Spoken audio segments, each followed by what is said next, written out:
Welcome to Cut the Crop, keeping you in the know about everything you grow.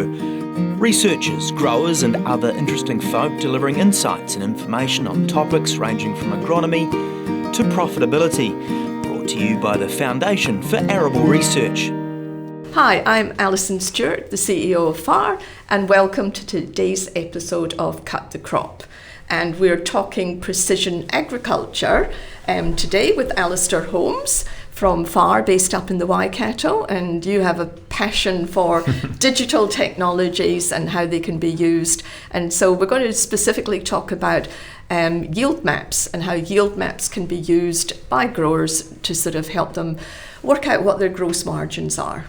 So welcome, Allister. Thank you. Okay, so first of all, let's talk about what actually is a yield map, and if you're a grower, how do you create one?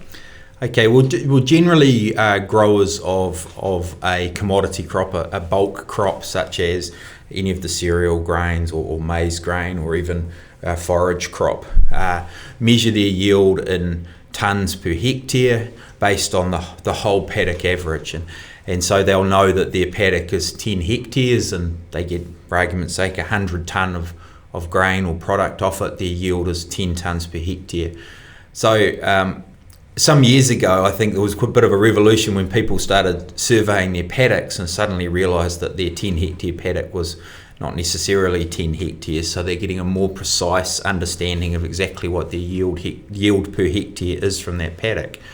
And in the early 1990s, John Austin had one of the first yield monitors fitted to his grain combine and started producing yield maps for paddocks.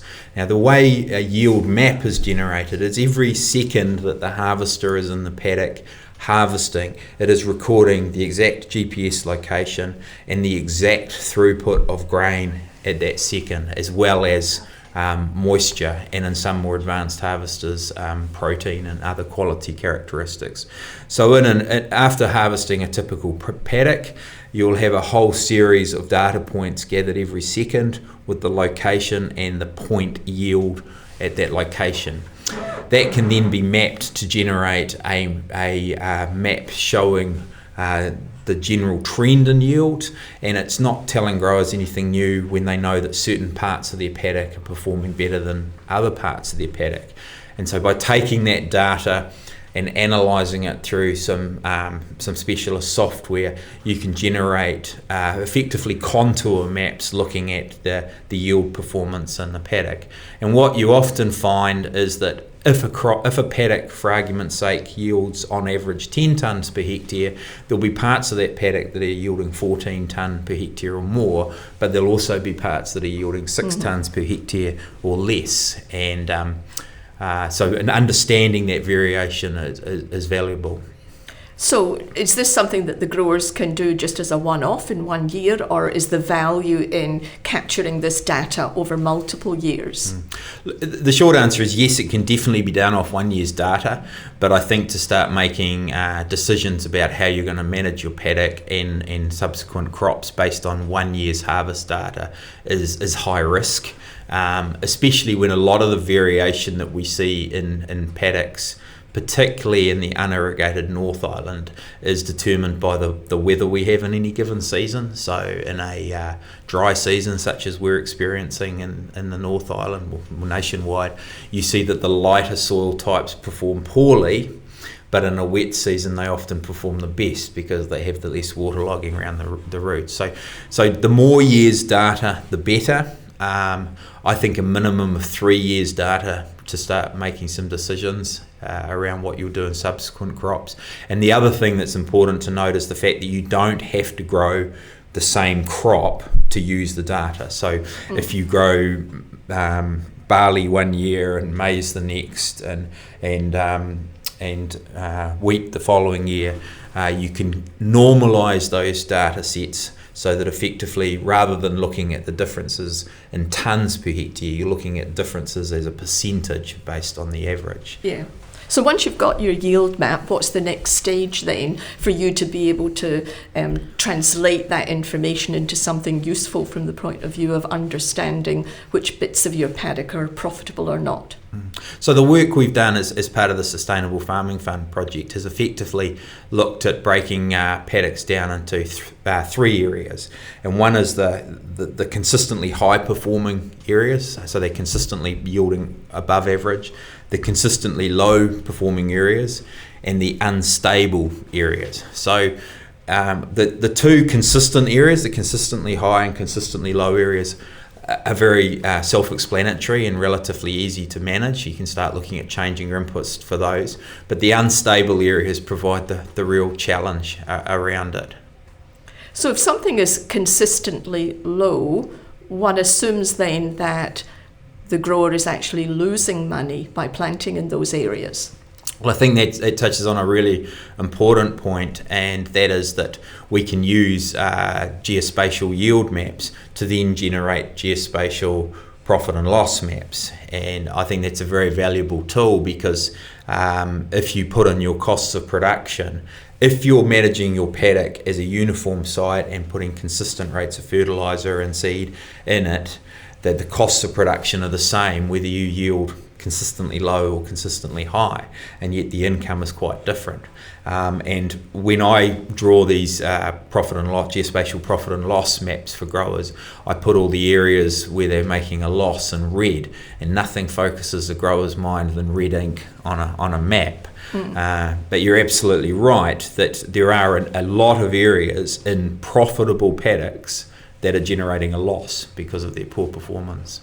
So how common is it for growers to be doing this, to be looking at their paddocks in this way and making judgments? Because presumably it's then linked to, if you know that you've got a consistently low performing area, you will want to manage that in a different way to the rest of the paddock. So it comes into sort of variable rate applications of fertilisers or water or whatever.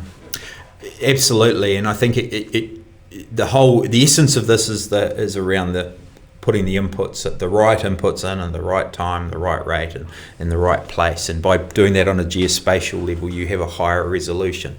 How many growers are using yield maps? A lot of growers use yield maps. A lot of growers generate a paper yield map of their crop, and a lot of contractors, particularly in the North Island, will send their clients yield maps that show the difference in yield across the paddock. When we ask how many growers are taking that through to a geospatial profit and loss map, the answer is not many. And not many are, because the tools involved in manipulating the yield data to undertake the profit and loss analysis and map it are not the easiest to use. They're like anything, you need quite a lot of initial time to invest into software up front to get the benefits from it. And so not many growers have embraced that. So is it something that growers could learn to do themselves, or is it something that you think that growers will get their agronomist or consultants to do for them? I think there's always the early adopters, and there's some growers out there who have been doing this for years and run the software themselves. But there are a lot of growers who know they should be doing it, but don't have the time to dedicate to the product, to the software product to develop these maps. So I think it's definitely a case that agronomists and support companies can help growers do this. So there are certainly some agronomists in the South Island who do this.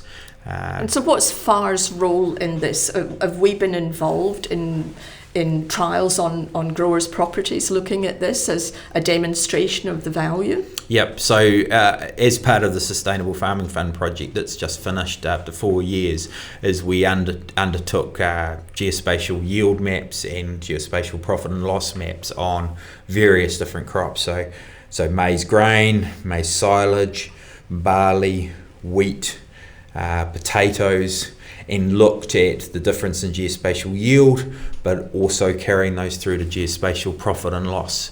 And some of the findings out of that, I mean, the first finding out of that was when you start looking at consistently low performing areas of the paddock, it gives the grower a real insight into an area they need to investigate.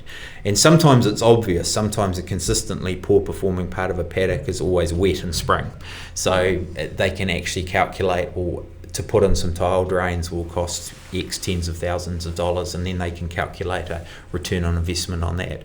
In other cases, particularly with some of the higher value crops, growers have said, well, actually this part of the paddock is always poor performing. I don't know why I continue to grow my high value crops in there, and I will do something less intensive and less expensive, like growing hay or something. So they're actually reducing the area of a crop and increasing their total profit. So have you got a nice example to illustrate that? Because that's a good take-home message for growers, because they tend to think of acreage equaling more profitability. So yes, there's several examples in different areas of the North Island and the South Island where we've looked at crop performance over a number of seasons, generated which are the consistently high and the consistently low performing areas, and then calculated the difference in paddock gross margin if we remove the consistently poor performing areas. And in some cases they'll increase the total gross margin by more than 25% across a paddock, while actually reducing the area in crop. And as you say, it takes a bit to get your head around that you reduce your area and increase your margin. But what it also does is it reduces the input of inputs, whether it be fertiliser and irrigation in particular, to areas that aren't going to fully utilise them, and therefore reduces the risk of those being lost. Yes. From the system. So there's actually a number of benefits. And then you've got the option of trying to think about what you might want to do with that bit of land that you've taken out of that particular crop. Yep. And as you say, it could go into a lower value crop, or it could go into some biodiversity planting, yes, or setback or whatever. Absolutely. So that's exactly right. So one case in particular in South Canterbury where potatoes was part of their rotation, we quickly discovered that anywhere in a potato crop outside the reach of the centre pivot irrigator was losing money, and losing quite significant amounts of money per hectare. So the grower decided, well, it's easy. In future, I won't grow potatoes outside the coverage of the centre pivot irrigator. And in their specific case, they're always growing some hay, so they just have an area of hay that's in the corner of one paddock that they add to a crop in an adjacent paddock. But as you say, it also is the opportunity to plant, and we've seen this around the Waikato, where they've planted something like borage or phacelia or something as a biodiversity planting, or even possibly a longer term crop such as trees. Yeah. So, this is one really nice example, and it's actually quite a simple example of how growers can use, digital technology to create real value to their farm business. What are the other sorts of things that you've been looking at that really are quite simple and should be able to be taken up by the industry quite quickly? Well, I think in following on from what we've just been talking about, what we're talking about here is site-specific crop management. So in a paddock where you have high-yielding areas and low-yielding areas, you're managing the crop to that specific area. And for a crop where you're averaging, say, 10 tonnes per hectare, and you're putting fertiliser on for 10 tonnes a hectare, and yet parts of that paddock are 14 tonnes per hectare, you've got to ask yourself, if you start fertilising that part of that paddock for 14 tonnes, how high can it go? So initially, a lot of people, when you talk about poor performing and good performing parts of a paddock, they want to try and even it up by putting more inputs on the poor performing area. And we find that generally isn't the case, because it's not a fertiliser issue that's limiting it. It generally tends to be a soil texture issue or something like that. So you're really managing the inputs to the performance of that particular area. So we've done the hypothesis in some work we did around maize seeding was that by increasing the seeding rates in those high performing areas and decreasing the seeding rates in the low performing areas, we would be able to increase the gross margin across the board. And what we effectively found, and this is supported by a number of pieces of international work, is that in general we're planting at too high seed rates for what is for the yields we're achieving in our maize crops, and that's across all three areas. Why we would see a yield increase from increasing the seeding rates in the high performing areas. When we broke that down to gross margin, there wasn't a gross margin increase in those high performing areas because of the increased seed cost involved. So growers need to have a very critical understanding of their costs of production, and I think that's a key message from all this. Yeah, and it is, I mean, it's something that I guess it's hard. We tend to look at productivity, and if you can produce, high tons per hectare, you feel that you've been successful. But really, at the end of the day, it's how much money you're making off that hectare that should be driving it. And I think that the precision agriculture space and the digital agriculture technologies that are out there are going to really add value to that profitability, maximising profitability. Yes, absolutely. And we're lucky at the moment that we have so many tools in the arable system that are constantly recording data. They're recording the output of fertiliser and seed. They're recording the yield when we harvest. So we have the data there, and often growers have the data. They just don't fully know how to manipulate it in a way that can provide them with some good information for changing how they manage crops in the future. So, any lasting words of wisdom for our growers out there? Well, I think the key thing for me is that a lot of growers, when they start talking about yield monitoring and creating these multi-year yield maps, is they say, oh, we don't have a yield monitor yet, or if I start now, I won't get any real value for 5 years. Is to say, well, start now, because if you don't start, you'll never get your first 3 years data. And so we're finding this technology is becoming cheaper and cheaper all the time and more available. But there are some frustrating things. I was asked to go and visit a grower in the Canterbury region who had a 1 or 2 season old combine, and went to see them, talk to them about yield mapping, and explain to them how I was pretty confident that their combine would have had yield mapping facilities on it. So we went out into the paddock, and I was pleased as we approached the harvester that I could see a GPS on the roof, and therefore it had the ability to record yield data geospatially. We got into the cab, and there's a yield monitor there, and then realised quickly that while there was a yield monitor there and a GPS that had been collecting this data every second during harvest, there wasn't a data card in the back of the monitor. So this data had been collected every second and lost every second. So here was a grower who had done all the right things. He'd bought a brand new harvester, he'd paid for a yield monitor and GPS in it, and for whatever reason it had been supplied to him without a $20 data card in the back. And that sort of thing does your head in.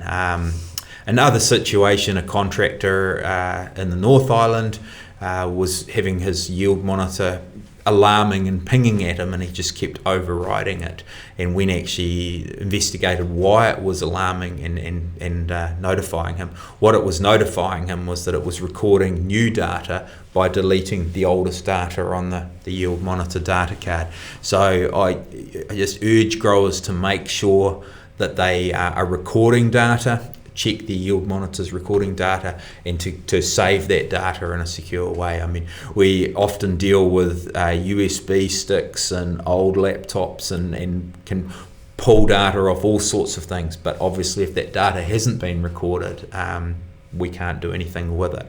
And I also urge machinery suppliers to be proactive. People don't know what they don't know, and if people are supplying precision ag technology, that they make sure they fully explain to the purchaser what all the implications are. And as I say, the buyer may not necessarily understand to say, I need a data card in there, but the supplier should work with them to ensure that they understand the value of it, and we can all benefit from it once that data is recorded. And I think we're very much now in the era where, people do recognise that data is power, because it gives you the power of decision making. Yes. And we're in an agricultural environment now where decision making is becoming so much more important, and you have to be informed by good data to be able to make the right decisions. So anything that can help the growers capture valuable data and then understand how to use it in their decision decision making is something that certainly FAR should be supporting. Yes, and as you say, it's a multifaceted thing, because while it's at the simplest level, it's very interesting to look at a pretty colour image of a yield map, and as another tool, it's always interesting before you show a grower that to get them to draw on a blank piece of paper what they think the yield map might look like, and generally they're very similar. But you can quantify. So you have the benefit of understanding the yield, which can then feed into understanding what inputs to put in. So there's a benefit from a gross margin point of view, but then there's also the benefit from the environmental compliance point of view, because as part of justifying what you're doing, you can say, well, I've actually increased my fertiliser rates here because I consistently grow a higher yield. And that's a defensible position, as opposed to saying I put a consistent rate on the whole field despite knowing that this area will never produce the average yield required to uptake those nutrients. Yeah, and that's an excellent sort of place to finish. Great piece of advice. Thank you very much, Allister. Thank you. Okay, and thank you to the listeners, and have a great day on the farm. Thanks for tuning in to Cut the Crop, presented to you by FAR. If you'd like to know more about any of the topics discussed or have any suggestions for future topics, go to www.cutthecrop.co.nz.